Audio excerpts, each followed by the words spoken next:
உலகெங்கிலும் வாழ்ந்து கொண்டிருக்கும் கடவுளருள் டிவி நேயர்களுக்கு டாக்டர் சைதை ராஜாவின் அன்பான வணக்கங்கள்.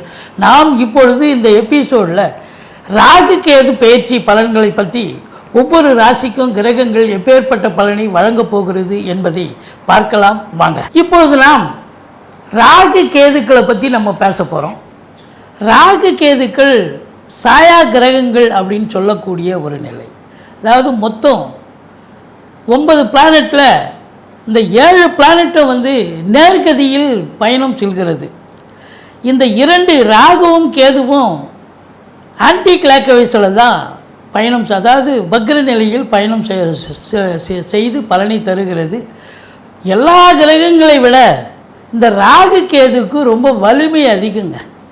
சூரியன் இருக்கிறதுலையே சனி, சூரியன், குரு இதெல்லாம் இதைத்தான் பெரிய கிரகங்கள், ஆண்டு கிரகங்கள்.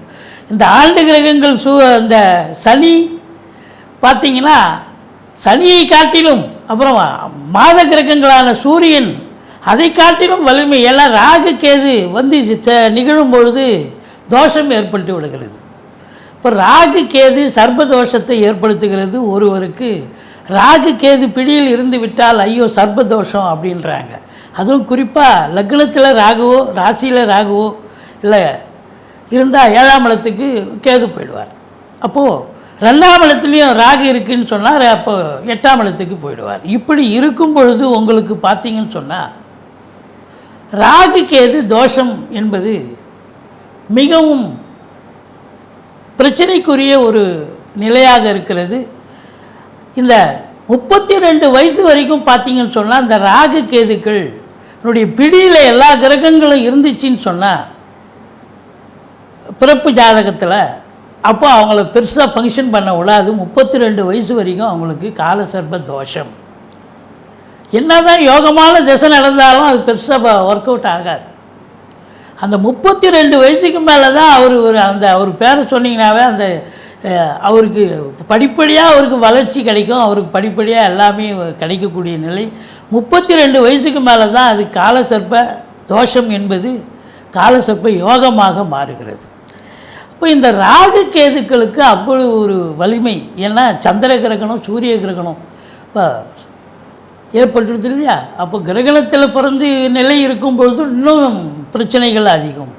அப்படி பார்த்தீங்க அப்படின்னு சொன்னால் இந்த எல்லா கிரகத்தை விட இந்த ராகு கேதுக்கள் சூட்சமமான கிரகங்கள், சாயா கிரகங்கள். அதனுடைய பலனை சொல்கிறதுங்கிறது, அதாவது நிழல் கிரகங்கள் இல்லை. எத்தனைக்கு நம்ம சரியாக பலனை சொன்னாலும் அது பலன் மிஸ் ஆகிடும். அந்த அளவுக்கு இந்த ராகு கேதுனுடைய வலிமை ரொம்ப அதிகமானது அப்படின்னு சொல்கிறோம். அது பார்வை 3, 11 பார்வை உடையது. 3ஆம் இடம் தான் இருக்கும் இடத்துலேருந்து 3ஆம் இடம் 11ஆம் இடத்தை பார்க்குது ராகு கேதுக்கள். அதுவும் ராகுவாவது பிரம்மாண்ட நாயகன்னு பேர். ராகுக்கு பிரச்சனையான இடம் அப்படின்னு சில இடங்கள் இருக்குது ராகு கேதுக்களுக்கு. அது வலிமையான இடம் அப்படின்னு பார்த்திங்கன்னா ஒரு ஜாதகத்தில் 3, 6, 11 ஆகிய இடங்களுக்கு வரும்பொழுது ராகு கேதுக்கள் அருமையான பலனை கொடுக்கும். ஒரு பிறப்பு ஜாதகத்தில் 3, 6, 11 ராகு கேதுக்கள் அமைந்து விட்டால் அது யோகமான ஜாதகம் அப்படின்னு சொல்லலாம். அதுவே அதை மற்ற இடத்துகளில் இருக்கும் பொழுது ராகு கேதுக்களுடைய நிலை ரொம்ப மோசமான ஒரு நிலை. இன்னும் ஒரு படி மேலே போய் சொல்லணும்னு பார்த்தா ராகு கேதுக்களுக்கு சொந்த வீடுகள் கிடையாது. எந்த வீட்டில் உட்காந்துருக்காங்களோ அந்த வீட்டினுடைய வேலையை தான் ஒரு ஏஜென்சி மாதிரி ஒரு வேலையை செய்யக்கூடிய நிலை. இப்போ உதாரணமாக இப்போ ராகு எங்கே அமர்றார் அப்படின்னு பார்த்தீங்கன்னு சொன்னால் அமர்ந்த வீட்டு கிரகம் உச்சமடைகிறார் அப்படின்னு பார்த்தீங்கன்னா, இல்லை ஆட்சி பெறுகிறார் என்று சொன்னால் அப்போ ராகு கேது வலிமை அதிகமாகிறது, சாணபலம் கூடுகிறது, வலிமை அதிகமாகிறது. ஸோ ராகு கேதுக்களுக்கு கொஞ்சம் சூட்சமான சில எத்தனை விதிகளை நம்ம கையில் எடுத்து பலனை சொன்னாலும் அது கொஞ்சம் பிரேக் ஆகி போயிடும். அந்த அளவுக்கு இந்த ராகு கேதுக்கள் சாயா கிரகங்கள் ரொம்ப எச்சரிக்கையாக பலன் சொல்ல வேண்டியதாக இருக்குது. ரொம்ப காஷியஸாக இருக்க வேண்டிய நிலை. இப்போ இந்த ராகு கேதுக்களுடைய வலிமை மற்ற கிரகங்களை விட அதிகம் அப்படின்னு நம்ம சொல்கிறோம். இப்போ உதாரணமாக ஒரு மேஷத்தில் ராகு இருக்குது, மேஷத்தில் செவ்வாயே இருக்கான்னு சொன்னால் செவ்வாய்க்கு அது ஆட்சி வீடாக இருந்தாலும் செவ்வாயை காட்டிலும் அந்த ராகுக்கு அங்கே வலிமை கூடுகிறது என்று சொல்லலாம். அப்படி ஒரு நிலை ராகுக்கு இருக்கிறது. இப்படி ராகு கேதுக்கள் பிறப்பு ஜாதகம் மட்டுமல்ல, கோச்சார ரீதியாக 1.5 ஆண்டு காலம் ஒரு ராசியில் சஞ்சாரம் செஞ்சு பலனை தராங்க. அப்போ 1.5 ஆண்டு காலத்திற்கு ராகு கேதுக்கள் ஒவ்வொரு ராசிக்கும் நல்லது செய்யுமா, இல்லை பாடாப்படுத்துமா, இல்லை நியூட்ரலாக இருக்குமா அப்படிங்கிறது நம்ம பலனை விரிவாக பார்க்கலாம் வாங்க. இந்த ராகுவுக்கு பெரும்பாலும் துர்க்கையை வழிபாடு பண்ணிங்கன்னு சொன்னால், அதாவது ராகு சரியில்லாத இடங்களில் அமர்ந்தால் துர்க்கையை வழிபாடு செய்து கொள்ளுங்கள். அதனால் வரக்கூடிய பலன் கொஞ்சம் விகிதாச்சாரம் குறையும். அதே போல் கேதுவுக்கு நீங்கள் பிள்ளையாரை வழிபாடு செய்தீர்கள்னு சொன்னால் ஓரளவுக்கு கொஞ்சம் தீட்சண்யம் குறையக்கூடிய, தீய பலன்கள் விகிதாச்சாரம் குறையும் அப்படின்னு சொல்கிறோம். மற்றபடி பொது பலன் இந்த 1.5 ஆண்டு காலம் இப்பொழுது ஒவ்வொரு ராசியிலும் இருக்க போகிறது. இப்போ பாருங்கள், மீனத்தில் இருக்கும் ராகு இப்போது உங்களுக்கு எங்கே வந்திருக்கார் அப்படின்னா கும்பத்துக்கு வந்திருக்கிறார். கும்பம் அப்படின்னு பார்க்கும்பொழுது காலபுருஷனுக்கு 11வது இடம். இந்த ராகு பெயர்ச்சி அப்படின்னு பார்க்கும்போது உங்களுக்கு கும்பத்தில் கேதுன்னா ராகுன்னு சொன்னால் கேது சிம்மத்தில் உட்காருவார். அப்போது ஒரு கிரகம் பாசிட்டிவாக இருந்தால் ஒரு கிரகம் நெகட்டிவாக மாறுறதுக்கு வாய்ப்புகள் இருக்குது. சரி, கிரகங்களுடைய சஞ்சார நிலையை நம்ம 1.5 ஆண்டு காலம் அங்கே இருக்கிற பொழுது ஒவ்வொரு ராசிக்கும் என்ன பலனை தரப்போகிறது என்பதை பார்க்கலாம் வாங்க. மிதுன ராசி அன்பர்களுக்கு வணக்கம். மிதுன ராசி காலபுருஷனுக்கு 3வது ராசி, புத பகவான் ஆட்சி பெறும் வீடு. இந்த மிதுன ராசியில் என்னென்ன நட்சத்திரங்கள் இருக்குது அப்படின்னு பார்த்தீங்கன்னா, மிருகசீரிஷம் 3, 4, திருவாதிரை, புனர்பூசம் 1, 2, 3 பாதங்கள் உள்ளடக்கியது. இந்த மிதுன ராசி மிதுன லக்னத்தில் பிறந்த அன்பர்களுக்கு இந்த ராகு கேது பெயர்ச்சி சாதகமா பாதகமா அப்படின்னு பார்க்கலாம் வாங்க. பெரும்பாலும் பார்த்திங்கன்னா இந்த ராகு கேது பெயர்ச்சி அப்படின்னா 18 மாத காலங்கள், அதாவது 1.5 ஆண்டு காலம் ஒரு இந்த ராகுவானவரும் சரி கேதுவானவரும் ஒரு ராசியில் அமர்ந்து சஞ்சாரம் செஞ்சு பலனை தருகிறார்கள். அப்போது இந்த ராசிக்கு நல்ல பலனை தருவாரா? இது நாள் வரைக்கும் 10ஆம் இடத்தில் இருந்தார். மீனத்தில் இருந்த கேது ராகு இப்போது கும்பத்துக்கு இடம் மாறி இருக்கார். மீனத்தில் தொழில் ரீதியாக உங்களுக்கு நல்ல ஒரு சம்பாத்தியத்தை ஏற்படுத்தி கொடுத்தார். தொழிலில் ஒரு புரட்சியை ஏற்படுத்தினார். தொழிலில் ஒரு விரிவாக்கம் இருந்தது, மாறுதல் இருந்தது. நல்ல சம்பாத்தியத்தை பார்த்தீங்க, காசுக்கு பணத்தை பார்த்தீங்க. அதை வச்சு பொருள் வாங்கினீங்க, இடம் வாங்கினீங்க, நகை வாங்கினீங்க. குடும்பத்தில் எல்லோரும் சந்தோஷமாக இருந்தீங்க அப்படின்னு சொல்லலாம். ஆனால் இப்போ இந்த ராகு பகவான் உங்களுக்கு 9ஆம் இடத்துக்கு போயிட்டார். 9ஆம் இடம் என்பது பாக்கியஸ்தானம். அப்போது ராகு கேதுக்களுக்கு 3, 6, 11 இருந்தால் தான் நல்ல பலனை தருவாங்க. அப்போது 9ஆம் இடம் நல்ல இடமானா நல்ல இடம் இல்லை. அப்போது 9ஆம் இடம் பாக்கியஸ்தானம் தடைபடுகிறது. தந்தைக்கும் உங்களுக்கும் பிரச்சனை வரும்.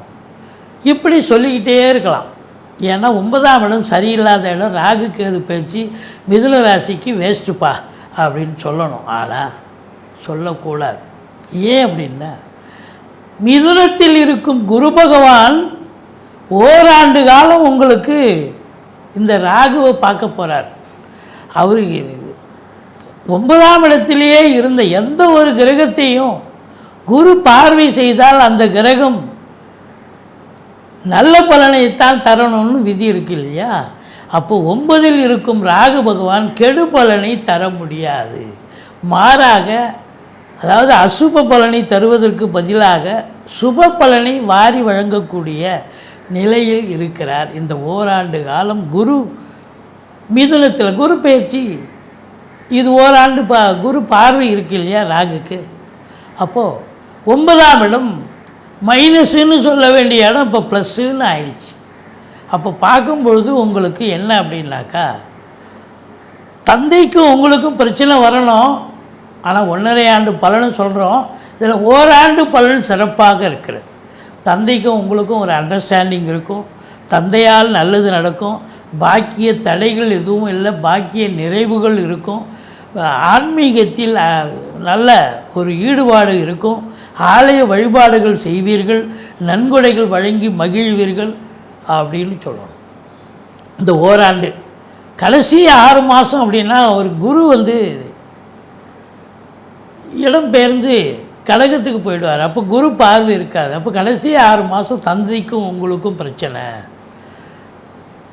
தந்தைக்கு தொழிலில் பின்னடைவு ஏற்படும். தந்தைக்கும் உங்களுக்கும் கருத்து வேறுபாடு இருக்கும். பாக்கிய தடைகள் ஏற்படுகிறது.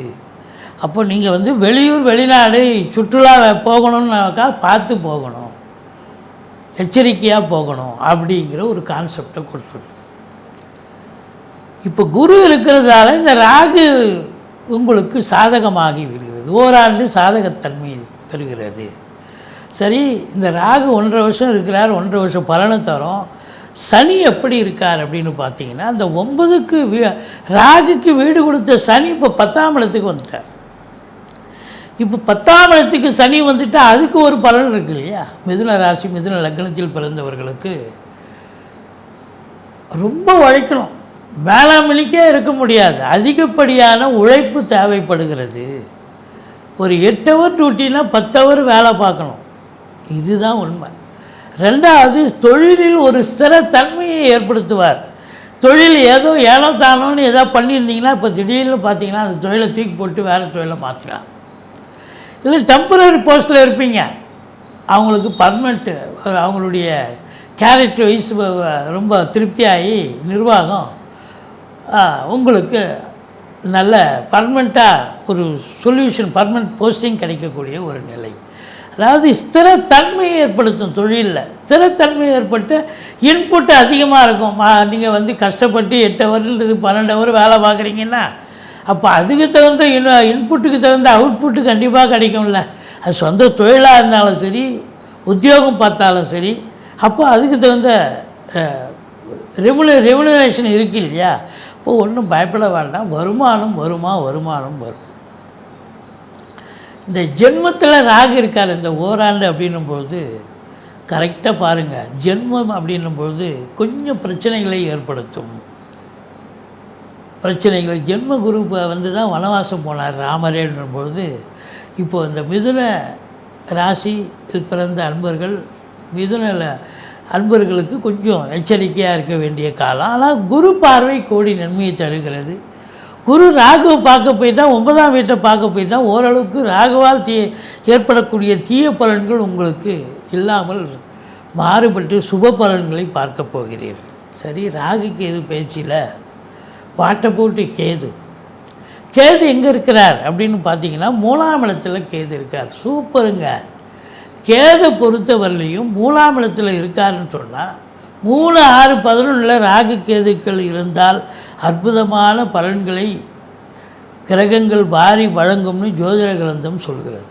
அப்போ 3ஆம் இடத்து கேது நிச்சயமாக உங்களுக்கு எந்த ஒரு முயற்சி எடுத்தாலும் அதை செவ்வனே செஞ்சு நல்ல அருமையாக சக்ஸஸ் பண்ணக்கூடிய ஒரு தொழில் ரீதியாக ஒரு மாறுதலை ஏற்படுத்தி சம்பாத்தியத்தை உருவாக்கி தரும். உத்தியோக ரீதியாக ப்ரமோஷன், இன்க்ரிமெண்ட், இதெல்லாம் தகுதி தராதரம், இதெல்லாம் உங்களுடைய திறமையுடைய அனுமானத்தின் மூலம் உங்களுக்கு நல்லது நடக்கும் அப்படின்னு சொல்லலாம். அற்புதமான பலன்களை பார்க்க போகிறீர்கள். இல்லை 3ல் கேது இருந்தால் என்ன ஒரு நிலை அப்படின்னா, இளைய சகோதரர்களுக்கும் உங்களுக்கும் ஒன்றா கருத்து வேறுபாடு வரும். மற்றபடி உங்களுக்கு பார்த்தீங்கன்னு சொன்னால் இந்த கேதுவானவர் சுப பலனை வாரி வழங்கக்கூடிய தன்மை. அதாவது ராகு நெகட்டிவ்னால் இப்போ கேது பாசிட்டிவ் ஆகிட்டார், அவ்வளோதான். மற்றபடி உங்களுக்கு இந்த 7ஆம் இடத்தை மிதுன ராசி மிதுன லக்னத்துக்கு 7ஆம் இடத்தை சனி பகவான் பார்க்குறார், ராகுவும் பார்க்குறார். அதனால் இந்த ஓராண்டு காலம் குரு பார்வை பெற்ற ராகு பார்வை இருக்குன்னு சொன்னால் அப்போ 7ஆம் இடம் சிறப்பாகிறது. திருமண வயதில் இருக்கும் ஆண் பெண் இருபாலருக்கும் திருமணம் கைகூடி வரப்போகிறது. கூட்டு தொழில் சிறந்து விளங்கப் போகிறது. கூட்டாளிகளால் நன்மைகள் நடக்கப் போகிறது. பேரு புகழ் அந்தஸ்து சமூகத்தில் உயர்வடையப் போகிறது.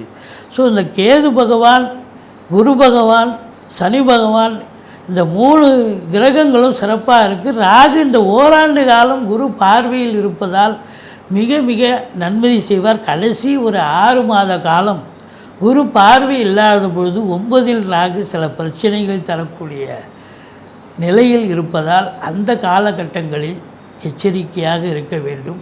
துர்க்கையை வழிபாடு செய்து கொள்ளுங்கள்.